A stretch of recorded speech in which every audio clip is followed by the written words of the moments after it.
Hello everyone, my name is Pamela Ayala, and today I would like to tell you about a country that is not very famous for most of us. This small country is Djibouti. Yes, Djibouti. And I say small because it is only about 23,000 square kilometers and about 800,000 inhabitants. It doesn't have fertile or arable land, but it is very deserted, so it has a warm climate all year round, especially between May and September, when it gets a little warmer. It is a little cooler between November and February, especially in the highlands.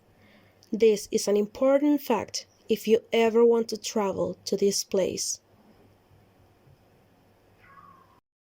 Located in the Horn of Africa, it shares border with Eritrea to the north, Ethiopia to the west and south, and Somalia to the southeast.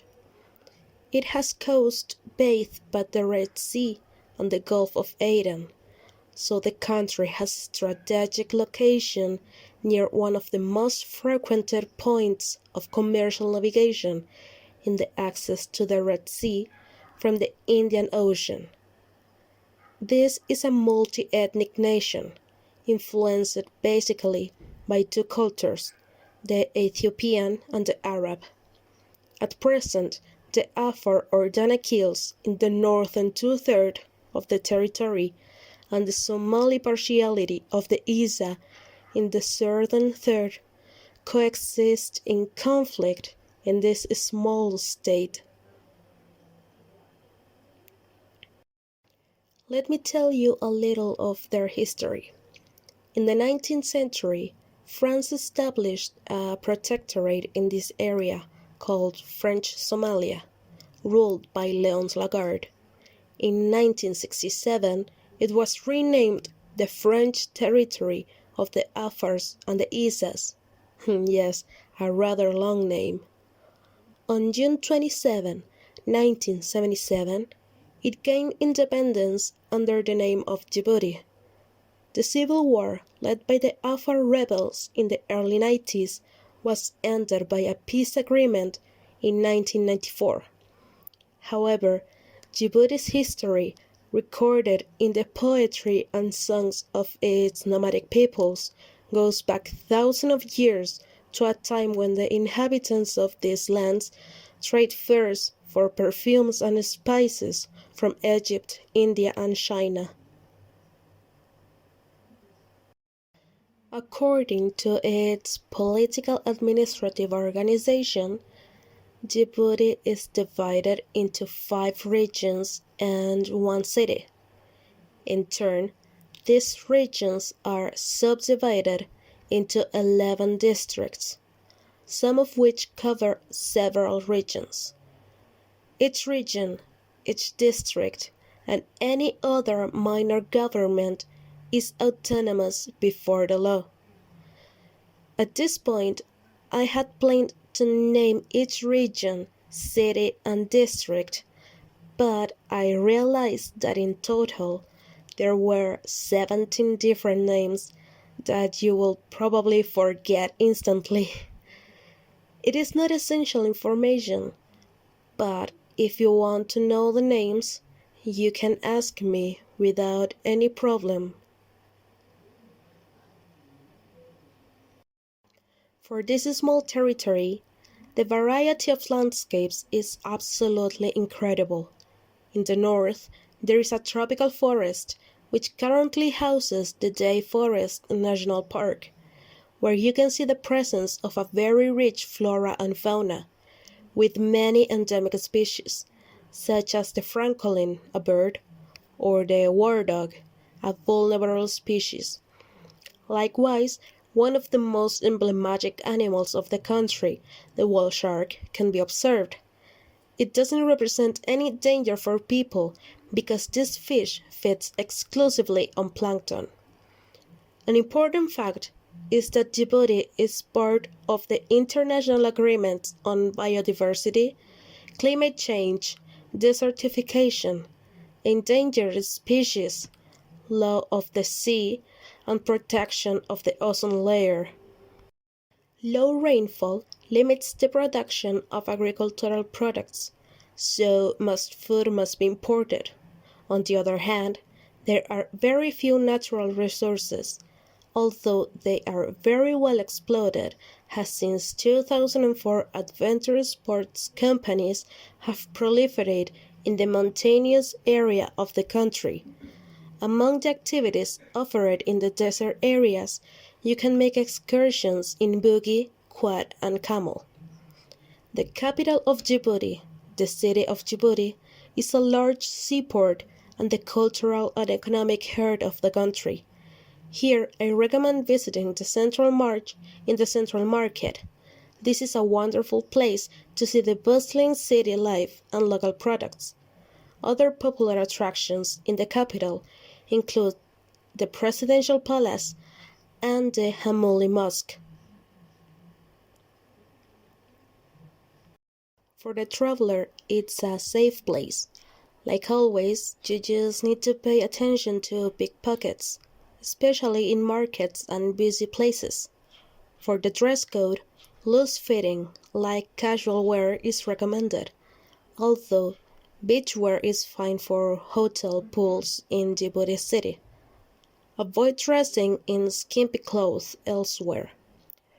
Women will be more comfortable, especially in contact with the local population in the city, the markets, and public transport, if they wear long or medium-length clothes, covering legs and shoulders.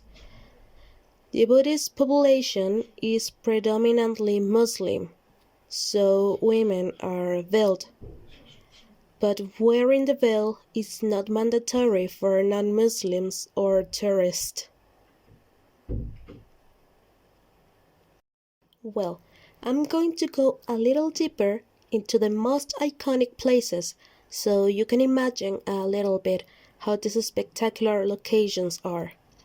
First of all, we have the Lake Abe. This is a landscape dotted with hot springs and fumaroles that are the result of millennia of volcanic activity and wind erosion. This place has numerous hot springs, a rather cosmic view with its 50-meter-high chimneys made of limestone and steam rising from them. The reason for the steam is the Dana Ali volcano located on the northeast side of the lake. It is located 140 kilometers southwest of the capital, and it is necessary to take into account that a tourist guide is essential to avoid falling into quicksand.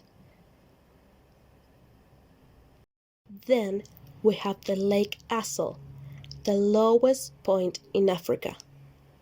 This is a version of the Dead Sea and is the third lowest point on the planet, 155 meters below sea level. Like most lakes, it is salty, has fabulous crystalline formations, and its shores are covered with rock salt, creating an extraordinary scenery. It is also surrounded by spectacular volcanic mountains. The lake has a radius of more than 10 kilometers, is located 100 kilometers west of the capital, and is considered one of the most spectacular natural phenomena in Africa. Now, the mountains in Goda. They are located in the northwest of the Gulf of Tadjoura, have a height of 1,750 meters, and is one of the few green areas of Djibouti. It is surrounded by villages that allow to know the culture of its inhabitants. In Goda, there are places like the Bankule Oasis that is surrounded by mountains canyons, terrace gardens, and waterfalls. Another tourist destination is Grotte de la Chauve-souris, or the Cave of the Bath, as well as diving and snorkeling. Fans can enjoy the coral reefs and a beautiful underwater life. And last but not least, the unusual geology in Les Allols. Les Allols depression, according to studies, is one of the most spectacular natural sights in the Horn. The landscape is an extraordinary geological showcase of faults, faults, ancient lava, salt fields, and igneous black rocks. It is possible to drive down to a large inhabited oasis at the entrance to Les Allols, but the best way to explore this geological wonder is to hike across the depression. So guys, this is an amazing place to visit. I really recommend traveling to this country. It's going to be an overwhelming experience for all of you. Despite being on the other side of the world and its dry weather, it's really worth the trip to enjoy its marvelous and unique landscapes. Because places like the ones you find here are very rare, especially without human intervention. So if you really want to travel around the world, you should consider this place and maybe put it in your top 5 because it is a real life experience.